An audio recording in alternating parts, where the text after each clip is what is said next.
Friends, सबसे पहले तो sorry for the delay in upload of this video. मैंने आपको पहले भी बताया था कि इन बिटवीन ऑफ डिमांड मैंने एक रिक्वेस्टेड चैप्टर पहले स्टार्ट कर दिया था, बट अब डिमांड वापस से सीक्वेंस में लेकर चलेंगे। तो आज हमें प्राइस इलास्टिसिटी ऑफ डिमांड के न्यूमेरिकल्स यहाँ पे डिस्कस करने हैं। फॉर्मूला मैंने ऑलरेडी डिस्कस कर रखा है, तो अगर आपने उसे स्टडी नहीं किया है तो लिंक आपको नीचे डिस्क्रिप्शन बॉक्स में मिल जाएगा। फाइन। अब मैं यहाँ पे पूरे डिटेल में क्वेश्चंस नहीं लिख रही हूँ। क्वेश्चंस अगर आपको डिटेल में चाहिए होंगे तो उसके लिए मैंने अपने टेलीग्राम पेज का लिंक नीचे मेंशन कर दिया है। फाइन। तो यहाँ पे आप देख रहे हो मैंने कुछ सिंपल वैल्यूज लिखा है। ठीक है, अब एक बार मैं इसे समझा भी देती हूँ ये वैल्यूज है क्या।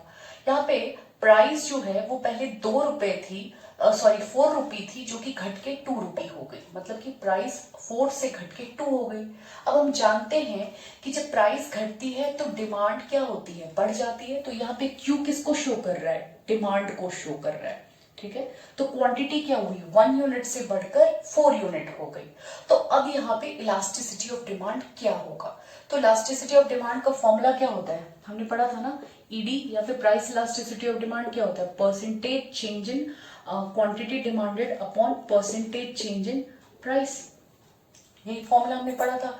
इसको फिर हमने क्या किया था, यहाँ पे एक माइनस साइन लगाया था और जो एंड में फॉर्मूला डिराइव किया था वो क्या था, delta Q by delta P into T by Q, ये था।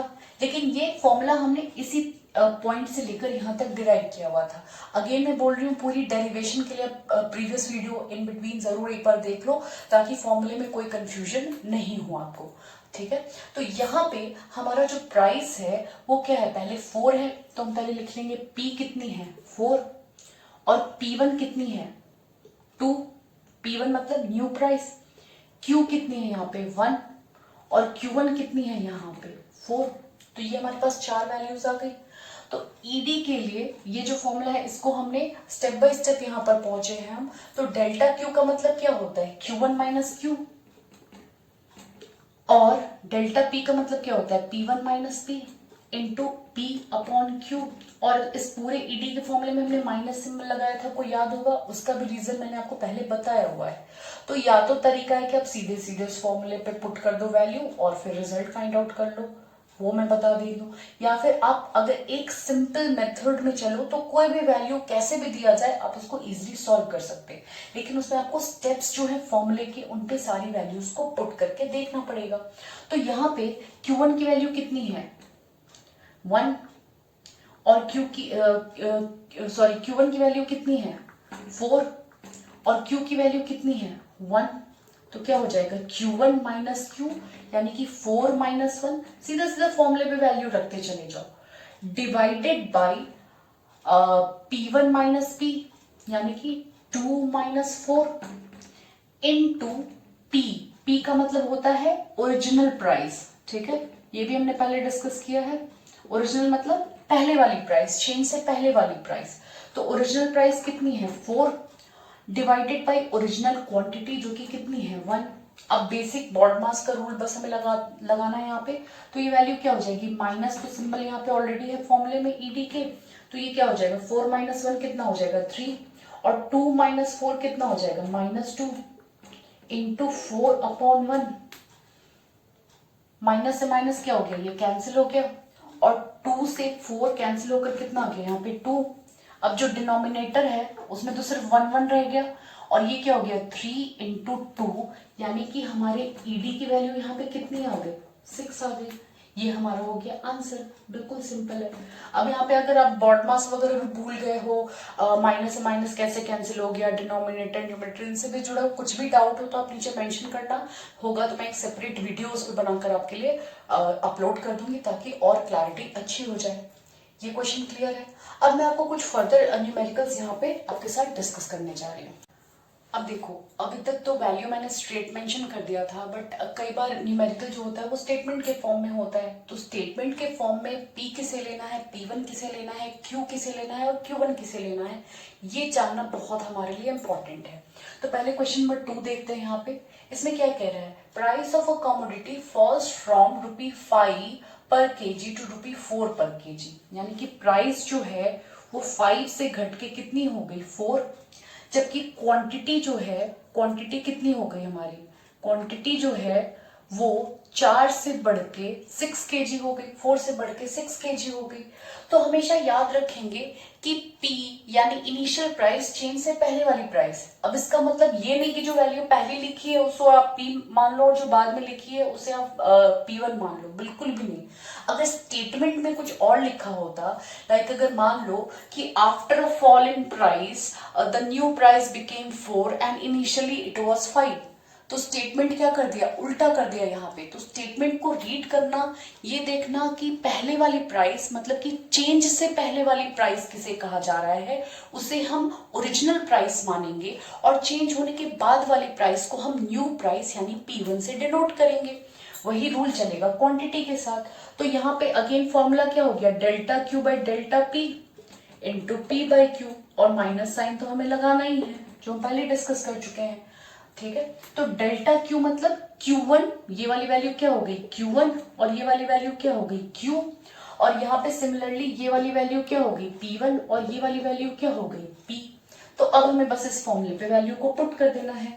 तो डेल्टा Q यानी 6 माइनस 4, यहाँ पे माइनस सिंबल लगा के रखेंगे, डिवाइडेड बाई डेल्टा P यानी कि 4 माइनस 5 इनटू ओरिजिनल प्राइस यानी कि 5 डिवाइडेड बाई ओरिजिनल क्वांटिटी यानी कि 4।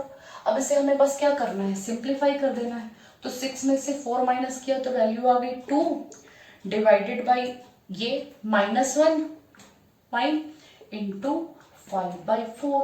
अब ये अगेन माइनस से माइनस कैंसिल हो गया, ये ईडी की वैल्यू हम निकाल रहे हैं, और ये 2 से 4 2 टाइम्स कैंसिल हो गया। अब ईडी की वैल्यू कितनी आ गई 5/2, यानी कि ईडी की वैल्यू कितनी हो गई 2.5 हो गई। क्लियर है। तो ये था इसको सॉल्व करना। अभी मैं इसको प्रेजेंट करने के बारे में डिस्कस नहीं कर रही, मैं सिर्फ आज न्यूमेरिकल 2-3 न्यूमेरिकल्स आपको बताऊंगी ताकि आप जाकर और न्यूमेरिकल्स प्रैक्टिस करो, और फिर नेक्स्ट क्लास में एक और मैं इलास्टिसिटी के न्यूमेरिकल पे क्लास लूंगी जिसमें मैं प्रॉपर स्ट्रक्चर में न्यूमेरिकल्स को प्रेजेंट करना आपको बताऊंगी। फाइन। तो अब बात करते हैं नेक्स्ट क्वेश्चन की। अब नेक्स्ट क्वेश्चन में मैंने थोड़ा सा चेंज कर दिया है, थोड़ा सा यहाँ पे डिफरेंट क्वेश्चन यहाँ पे पुट कर दिया है। ये क्वेश्चन क्या कहता है, a consumer buys 100 unit of a good at ₹5 per unit, यानी कि यहाँ पे क्वांटिटी पहले दी है कितनी 100 और प्राइस कितना दे रखा है 5, और यहाँ पे तो भाई इलास्टिसिटी हमने मेंशन कर दिया, यानी कि यहाँ पे ईडी हमें गिवन है, ईडी की वैल्यू कितनी दे रखी है यहाँ पे 2। At what price will he buy 140 units, यानी कि हमें क्या मिसिंग है यहाँ पे P1 मिसिंग है, और क्वांटिटी कितनी गिवन है 140 गिवन है, और ईडी हमारे पास गिवन है 2। अब देख रहे हो क्वेश्चन में चेंज कर दिया हमने, यहाँ पे P1 हमने मेंशन नहीं किया है, इनफैक्ट हमने इलास्टिसिटी दे रखा है। तो कुछ भी नहीं कंफ्यूज होने की जरूरत है, सेम उस फॉर्मूले पे जो भी वैल्यूज गिवन है आपके पास वो सारी आप पुट करो तो मिसिंग वैल्यू अपने आप क्रॉस मल्टीप्लीकेशन के थ्रू आ जाएगी। तो हमारे पास ईडी की वैल्यू गिवन है, तो ईडी का फॉर्मूला क्या लिखते हैं, माइनस सिंबल लगा दिया, डेल्टा क्यू, ठीक है, यानी कि Q1 minus Q divided by delta P यानी P1 minus P into P by Q हमने यहाँ पे लिख दिया। क्लियर है। तो अब ईडी की वैल्यू हमारे पास गिवन है तो सीधा पुट कर दो, ईडी की जगह 2 माइनस लगा दिया, Q1 की वैल्यू कितनी गिवन है 140, तो ये हो गई 140, माइनस Q की वैल्यू कितनी गिवन है 100, तो हमने 100 लिख दिया, डिवाइडेड बाय P1 हमारे पास गिवन नहीं है, माइनस P की वैल्यू कितनी है 5 इंटू P यानी original price 5 divided by Q यानी ओरिजिनल क्वांटिटी 100।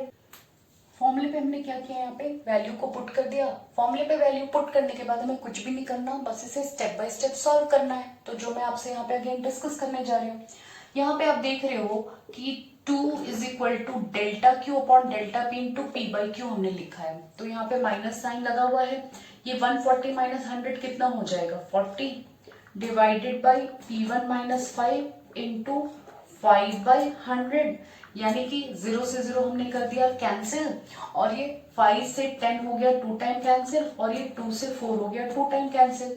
तो वैल्यू क्या आ गई 2 is equal to -2 upon P1 minus 5। यहाँ तक क्लियर है।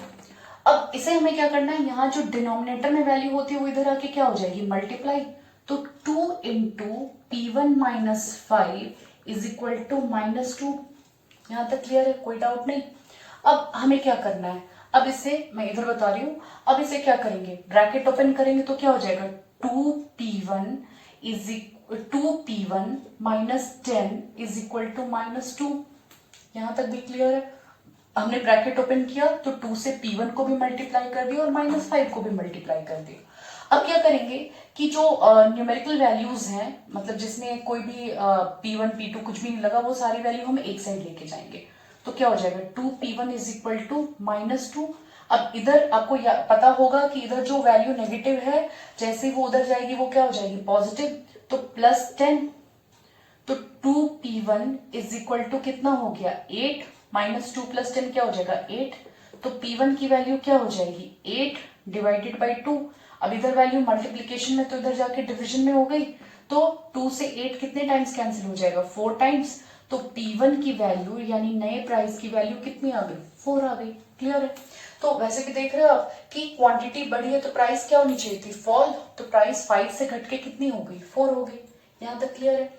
अब क्या करना, आज जाके कोई भी एक रेफरेंस बुक उठाना और कुछ न्यूमेरिकल्स प्रैक्टिस करना। अगर आप चाहते हो कि मैं कुछ क्वेश्चन मेंशन करूं तो आप उसके लिए भी लिंक नीचे चेक कर लेना। मैंने अपने टेलीग्राम पेज पे क्वेश्चन अपलोड कर दिया है, आप वहां से जाके क्वेश्चन सॉल्व करना। और किसी न्यूमेरिकल में कोई डाउट हो तो वो भी आप मेंशन कर सकते हो। नेक्स्ट एक और क्लास मैं कुछ अलग अलग टाइप ऑफ न्यूमेरिकल्स आपसे डिस्कस करूंगी, तो वो बिल्कुल भी मिस मत करना। And thereafter types of price elasticity, जो कि बहुत इंपॉर्टेंट टॉपिक है, वो हम करेंगे स्टडी। फाइन। और मैंने स्टैटिस्टिक्स की क्लास भी स्टार्ट कर दिया है, उसके लिए भी लिंक आपको नीचे मिल जाएगा। और जल्दी ही बिजनेस स्टडीज भी फास्ट ट्रैक मोड पे हम स्टार्ट करेंगे, सो दैट आपका एग्जाम तक सिलेबस कंप्लीट हो जाए। तो आप जरूर तब तक सब्सक्राइब कर लो, और जैसे जैसे मैं बताती जा रही हूँ उसके साथ साथ आप और भी जो स्टडीज है वो अपनी कंडक्ट करते रहो। Till then, thank you and keep watching.